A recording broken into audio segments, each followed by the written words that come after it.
নমস্কার বন্ধুরা, আজ আমি করে দেখাবো রোজকার পাতে খাওয়ার জন্য খুব কম তেল মশলায় দারুণ স্বাদের মাছের ঝোল। আমি মিলি মজুমদার। আশা করি আপনারা খুব ভালো আছেন, আমিও ভালো আছি। চলে এলাম আমার মায়ের ছোঁয়া কুকিং চ্যানেলে নতুন একটি ভিডিও নিয়ে। পুরো ভিডিওটা দেখার অনুরোধ রইল। এবার আমি রান্নাটা শুরু করে দেখাচ্ছি আপনাদের। আমি প্রথমে 7 পিস ভেটকি মাছ একদম পরিষ্কার করে ধুয়ে জল ঝরিয়ে একটা বাটিতে নিয়ে তাতে নুন হলুদ মাখিয়ে নিচ্ছি। আপনারা এখানে রুই বা কাতলা মাছ দিয়ে করে দেখাতে পারেন, আমি এখানে ভেটকি মাছ দিয়ে মাছের ঝোলটা করে দেখাবো। ভালো করে মাখানো হয়ে গেলে আমি ঢাকা দিয়ে রেখে দেব।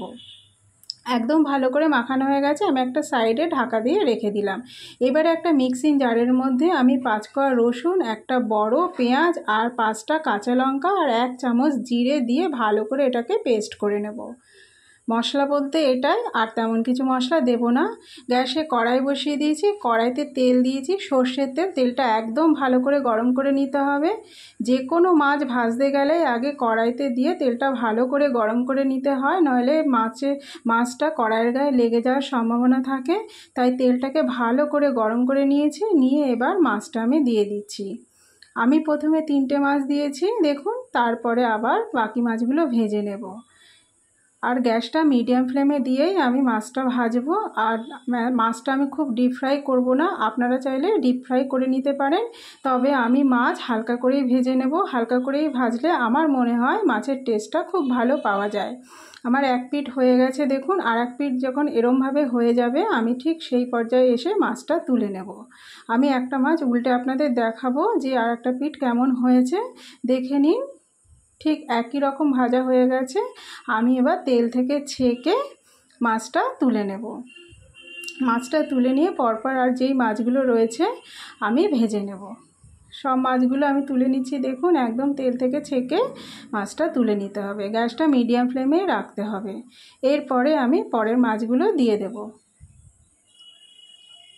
আর তেল দেওয়ার দরকার নেই, এই তেলেই আমি মাছটা ভেজে নেব এবং এই তেলেই আমি রান্নাটা করব। সব মাছগুলো ভাজা হয়ে গেছে দেখুন।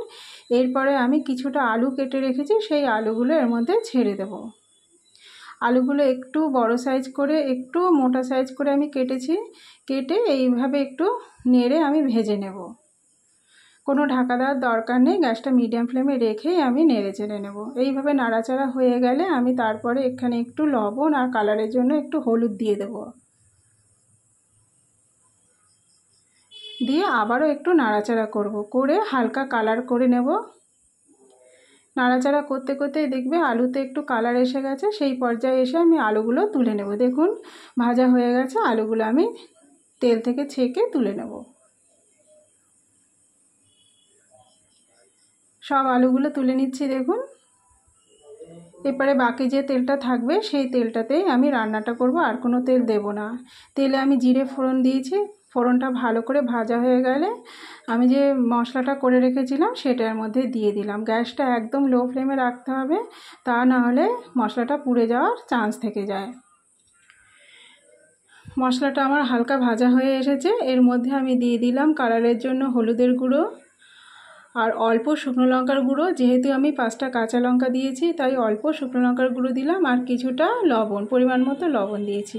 দিয়ে ওই মিক্সিং জারটা ধুয়ে যে জলটা, সেই জলটার মধ্যে দিয়ে দিয়েছি। এইবারে আমি ভালো করে মশলাটা কষাতে থাকবো, কাঁচা গন্ধ যতক্ষণ না দূর হয়। এরপরে আমি কিছুটা কাশ্মীরি লঙ্কার গুঁড়ো দিয়েছি দেখুন, কালারটা খুব সুন্দর আসবে সেই কারণে। এইভাবে নেড়ে চেড়ে আমি গ্যাসটা মিডিয়াম ফ্লেমে দিয়ে মশলাটা কষাতে থাকবো। অনেকটাই কষানো হয়ে গেছে, এর মধ্যে আমি ভেজে রাখা আলুগুলো এক এক করে দিচ্ছি। বাঙালি মানে মাছে ভাতে, তাই প্রতিদিনের তো মাছের ঝোল থাকে, তো একদিন এইভাবে করে দেখবেন, আশা করি আপনাদের খুব ভালো লাগবে। কষানো হয়ে গেছে, এর মধ্যে আমি কিছুটা গরম জল করে রেখেছি সেটা দিলাম। জলটা এই পরিমাণে দেবেন, আমি এখানে 7 পিস মাছ দেব, সেই পরিমাণে আমি জলটা দিয়েছি। এইবারে আমি 10 মিনিটের জন্য মিডিয়াম ফ্লেমে একটু ঢাকা দিয়ে রেখেছিলাম। ঢাকনা খুলে দিয়েছি দেখুন, 60% আলু সিদ্ধ হয়েছে, পুরো আলু সিদ্ধ হয়নি। এইবারে আমি ভেজে রাখা মাছগুলো এর মধ্যে দিয়ে দেবো এক এক করে, কেন কি মাছটা দিয়েও একটু ফুটতে দিতে হবে।